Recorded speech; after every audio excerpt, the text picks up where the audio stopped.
Estamos en el extremo noroccidental del Principado de Asturias, en el concejo de Ribadedeva. Aquí, entre otros recursos turísticos, tenemos la cueva del Pindal, cuya entrada es espectacular, con unos acantilados estupendos. Y bueno, esta es una de las cuevas, de las diferentes cuevas de Asturias, que se puede visitar todo el año, no importa si es en invierno. Hay otras que se visitan solamente en verano, porque a lo mejor, pues, bueno, por cuestiones de conservación o porque son inundadas por el agua o por razones que los técnicos así determinan. Pero esta del Pindal se visita absolutamente todo el año. Lunes y martes está cerrada, eso sí, pero todo a lo largo del año, haciendo la correspondiente reserva. Y aquí, bueno, cuando hablamos de cuevas en Asturias, cuevas con pinturas prehistóricas, estaríamos siempre hablando de las cuevas originales. Eso es muy importante. No hablamos ni de neocuevas, ni de réplicas, no, hablamos de las cuevas originales con las pinturas. Y al lado de ella, bueno, pues en realidad yo estoy hablando de la cueva del Pindal, porque la tenemos aquí a una caminata de 10 minutos más o menos, por sendero perfectamente señalizado, con barandilla, escaleras de madera, muy bonito en algunos casos. Y eso, pues en 10 minutos a partir de la cueva llegamos a estas ruinas, que es en realidad el objeto de este vídeo, las ruinas de la iglesia y del monasterio de Tina.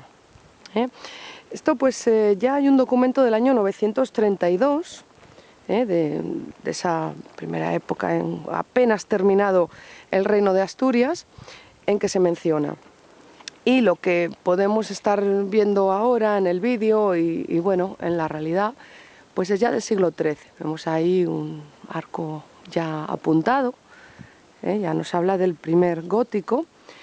Y bueno, cuando entramos nos encontramos con que la iglesia en realidad está en ruinas, no tiene tejado, desgraciadamente, pero bueno, quizás eso le da un aspecto aún más romántico, que sería un poco pues nuestra definición para esta iglesia. Otro arco apuntado en el ábside central, vemos que tiene 3, y es una iglesia que siempre ya pues fue muy sobria, encaja perfectamente en lo que era el estilo cisterciense. Vamos a acercarnos un poquito para ver los ábsides. Y bueno, con la única intención de recomendar esta visita, este paseo.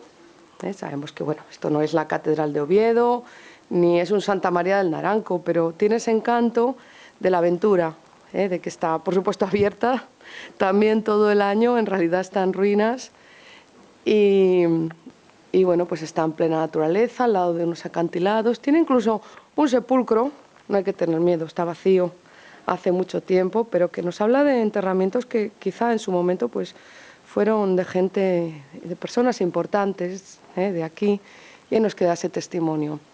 La espadaña, por supuesto, de la iglesia sería posterior, y este arco que ha aguantado tantísimos siglos. Y una curiosidad, si algún día vienen por su cuenta, bueno, si vienen con guía, con nosotros, con Guías Tour, ya se lo diremos nosotros, pero si alguien viene por su cuenta, pues tenemos aquí una cajita de herramientas en este nicho del ábside. Cuidado con ella, déjenla en su sitio, como todo lo que se encuentren, por favor, pero pueden tener la precaución de traerse de casa, del hotel, del coche, de donde quieran, perdón por el ruido que quizá estoy haciendo en el vídeo, pues un papel con sus deseos, con sus oraciones, con sus agradecimientos. No lo voy a tocar por respeto a las personas que lo han dejado ahí. Simplemente abrir la caja, como haría cualquier usuario, dejar ahí lo que cada uno estime oportuno, volver a cerrar y de una manera muy rústica, como no puede ser de otra manera, pues dejar esa pera ahí encima, más que nada para que si en algún momento de mucho aire pues no se lo lleve. Hombre, la caja no es que sea rústica, pero sí que es práctica, así de plástico evitará que esos buenos deseos, agradecimientos y demás se pierdan. Bueno, pues esta ha sido la iglesia del monasterio de Tina, concejo de Ribadedeva, al lado de la cueva del Pindal.